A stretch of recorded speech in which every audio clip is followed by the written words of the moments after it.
Hi students, MTP नवंबर 2014 सी enter loss से related आज हम इंडिपेंडेंट एमसीक्यू के ऊपर बात करेंगे। देखिए, पहला प्रश्न हमारा फेमा शेड्यूल 3 जो कि आप जानते हो। अगर हम बात करें rule number 5 schedule 3 that is current account transaction cute के ऊपर डील करता है। वो प्रश्न आया है, कहता है पहली बात, देखिए आप इंडिविजुअल नहीं है, क्वेश्चन में ध्यान रखें, आप एक कंपनी है। तो ये जो कंपनी है project engineering procurement construction company है। आपको एक कॉन्ट्रैक्ट मिलता है गवर्नमेंट ऑफ केरला से, वाटर डैम आपने बनाना है। और कंपनी ने क्या ली है, प्रोजेक्ट कंसल्टेंसी ली है एक ऑस्ट्रेलियन फर्म से, ताकि टेक्नो इकोनॉमिक फिजिबिलिटी रिपोर्ट वो देख सकें। और कंपनी ने 70 लाख लिखा है, यहाँ पे ध्यान दीजिएगा, यूएसडी, दैट मीन 7 मिलियन हो गया, ऑस्ट्रेलिया को दिए हैं। साथ में कंपनी ने सर्विसेज लिए हैं सॉफ्टवेयर की। तो ध्यान रखें, जब आप प्रोजेक्ट से रिलेटेड लेते हैं तो हम इसे कहते हैं इंफ्रास्ट्रक्चर, क्योंकि वाटर डैम से रिलेटेड है। और ये क्या हो गया, सॉफ्टवेयर हो गया अदर देन इंफ्रा, ये ध्यान रखिएगा। ये भी आपने सर्विसेज किसी डेनमार्क की कंपनी से ली है, क्योंकि आप अपना सॉफ्टवेयर सैप से, जो कि दोनों सॉफ्टवेयर है, सैप से और ओरेकल में आप शिफ्ट करना चाहते हैं, और आपने 20 lakh that means 2 million USD पे किए हैं।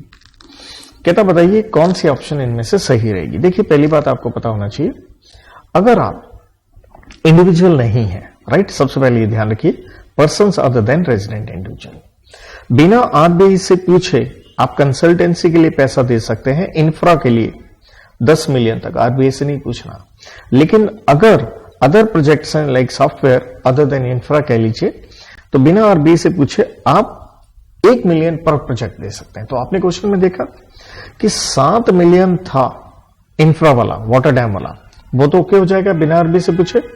लेकिन सॉफ्टवेयर वाले में 2 मिलियन था और 1 मिलियन ही बिना आरबीआई से पूछा अलाउड है, वरना आपको अप्रूवल लेनी पड़ेगी। कौन कहता है, नेचुरल है। Rule number 5 of schedule 3 of FEMA rules 2000। तो इसलिए हम जब ऑप्शन देखते हैं, पहली अगर आप देखिए, कहता कंपनी ये पेमेंट कर सकती है विदाउट एनी अप्रूवल। गलत हो गया, क्योंकि ये 2 मिलियन वाली नहीं हो सकती। सी ऑप्शन में देखते हैं, कहता आप पेमेंट कर सकते हो आफ्टर ऑब्टेनिंग आरबीआई का अप्रूवल। भाई इसके लिए तो नहीं चाहिए, ये भी गलत हो गया। कहता आप 7 लाख, ये 7 मिलियन, सॉरी 70 लाख, इसके लिए आरबीआई के अप्रूवल चाहिए। अरे भैया नहीं चाहिए, इसके लिए नहीं चाहिए। और उल्टा लिखा ये 2 मिलियन के लिए विदाउट एनी अप्रूवल, नहीं, इसके लिए चाहिए। तो यहां चलते हैं बी ऑप्शन में। कहता आप ये पेमेंट कर सकते हैं without any approval 7 million, okay, and 2 million after obtaining RBI approval. Perfect option, option B. अगला प्रश्न पीआरआई के ऊपर है, क्योंकि सेक्शन 2 का B person resident in India की डेफिनेशन हम पढ़ते हैं। ये मिस्टर नारायण ने इनरोल किया है एक मैनेजमेंट कोर्स में 3 साल के लिए विद आईओएल मुंबई के यहां। आउट ऑफ 3 साल 2 साल तो देखिए ये एजुकेशनल कोर्स करेंगे at the campus of IOL Mumbai, और 1 साल के लिए ये चले जाएंगे university of Auckland, that means New Zealand, under the student exchange program. Mister Narayan को पे करना है ट्यूशन फीस 10 लाख का डायरेक्टली आईओएल मुंबई को 2 साल के लिए। लेकिन तीसरे साल के लिए आपको 2 लाख यूएसडी ऑकलैंड यूनिवर्सिटी को देना है। मिस्टर नारायण भारत से चले गए हैं 20 अगस्त 2022 को। कहां चले गए हैं, ऑकलैंड, अपनी डिग्री कंप्लीट करने के लिए। देखिए 20 अगस्त को गए हैं, तो अगर हम देखें फाइनेंशियल ईयर हो गया 22-23, और 20 अगस्त तक अगर आप डेज देखेंगे काफी कम बनते हैं, लेकिन 20 अगस्त से टिल 31 मार्च तक अगर आप देखेंगे तो देखिए 31-3-23 तक, तो आपका स्टे भारत में तो है नहीं मोर देन 183, बल्कि भारत के बाहर हो गया। तो मोर देन 183 तो आप हो नहीं यहां पे, ठीक है, क्योंकि हम यही कहते होते हैं कि आपका जो स्टे होना चाहिए वो 183 डेज का हमें देखना है।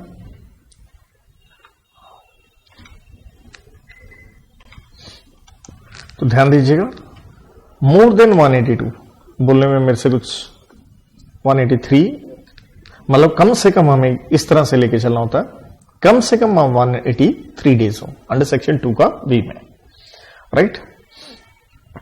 सो और अब ये क्या कहता है, उसने एक्सेप्ट कर, वहां क्या हुआ, he got an offer from the reputed company, और उसने एक्सेप्ट कर लिया offer and decided to work there.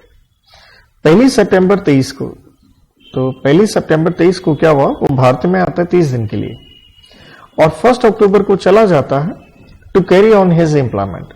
That means financial year 23-24 में लेके चलें, तब भी वो क्या है, अब्रॉड ही है, बाहर ही है, और एम्प्लॉयमेंट के लिए है। एक चीज और ध्यान दीजिएगा, पहली बात तो 2 का वी लगा, लेकिन हम आरबीआई का सर्कुलर भी पढ़ते हैं तो वो क्लियर कहता है जो स्टूडेंट जाते हैं बाहर पढ़ने के लिए, हम उसे वैसे भी क्या लेके चलेंगे, नॉन रेजिडेंट। यहां पे टाइम पीरियड भी नहीं वो बन रहा। तो और दूसरी बात आप ये देखते हैं, जिस भी फाइनेंशियल ईयर का आपने स्टेटस देखना है, ये नंबर ऑफ डेज स्टे उसे पिछले साल का अपन देख के चलते हैं, मतलब इस साल का स्टेटस पिछले साल के ऊपर डिपेंडेंट है। तो आपसे रेजिडेंशियल स्टेटस पूछा गया, ऑप्शंस देखते हैं। कहता हम इसे मान लेंगे रेजिडेंट इन इंडिया। देखो दोनों साल पूछे हैं, एक 23-24 एंड 24-25। इससे आप समझ गए होंगे 23-24 के लिए गेम क्या है, 22-23 की, और इसके लिए क्या है 23-24। लेकिन जैसे मैंने कहा उन दोनों सालों में वो क्या बन रहा है, PROI बन रहा है, ये तो हो नहीं सकता। कहता रेजिडेंट मान लेंगे इन 2 साल में, ये तो ईयर ही इन्होंने आपने कम कर दिए, तो वैसे गलत हो गया। मिस्टर नारायण को कहता हम फिर से रेजिडेंट मान लेंगे 23-24 एंड नॉन रेजिडेंट 24-25। ये नहीं हो सकता, क्योंकि हमारा आंसर क्या निकल के आता है, आप नॉन रेजिडेंट हैं इन्हीं दोनों फाइनेंशियल ईयर में, क्योंकि 23-24 के लिए कहानी 22-23 की है और 24-25 के लिए कहानी 23-24 की है। अगला क्वेश्चन हमारा कंपनीज एक्ट पे है, सेक्शन 71 डिबेंचर्स में आता है, रेड विद रूल नंबर 18। कहता कंपनी प्लान कर रही है डिबेंचर इशू करने के लिए पब्लिक को, क्योंकि आप वैसी पब्लिक कंपनी है, लिमिटेड लिखा है। कहता आपको डिबेंचर ट्रस्टी अपॉइंट करना होता, बिल्कुल करना होता ऑफर से पहले।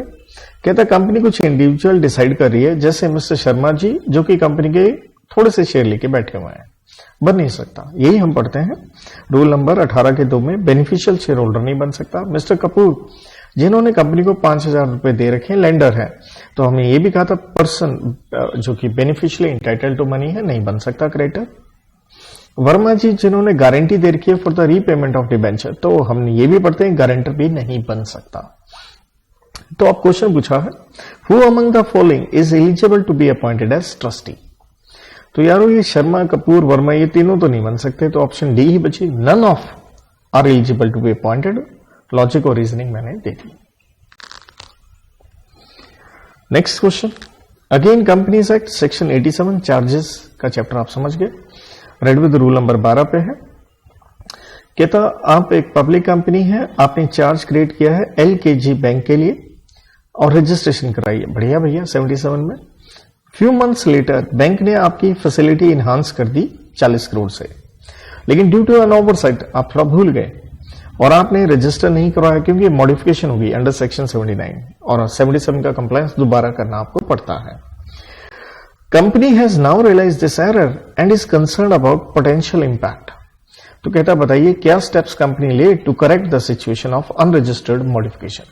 तो देखिए हम सेक्शन नंबर 87 में पढ़ते हैं कि आप एक एप्लीकेशन दे सकते हैं, किसको दे सकते हैं, CG फॉर रेक्टिफिकेशन, चाहे वो नॉर्मल चार्जेस हो, मॉडिफिकेशन हो, सेटिस्फेक्शन हो, कोई भी एंट्री के लिए ये आपके पास एक रेमेडी बनती है।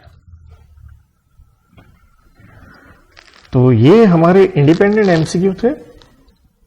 इस MTP नवंबर 2024 से रिलेटेड मैं एक चीज और बता दूं, इन्होंने एक केस सिनारियो नंबर 3 डाला GCA के ऊपर, जो कि सेक्शन 27 समझ गए होंगे आप, सर्विस बाय पोस्ट पे आता है।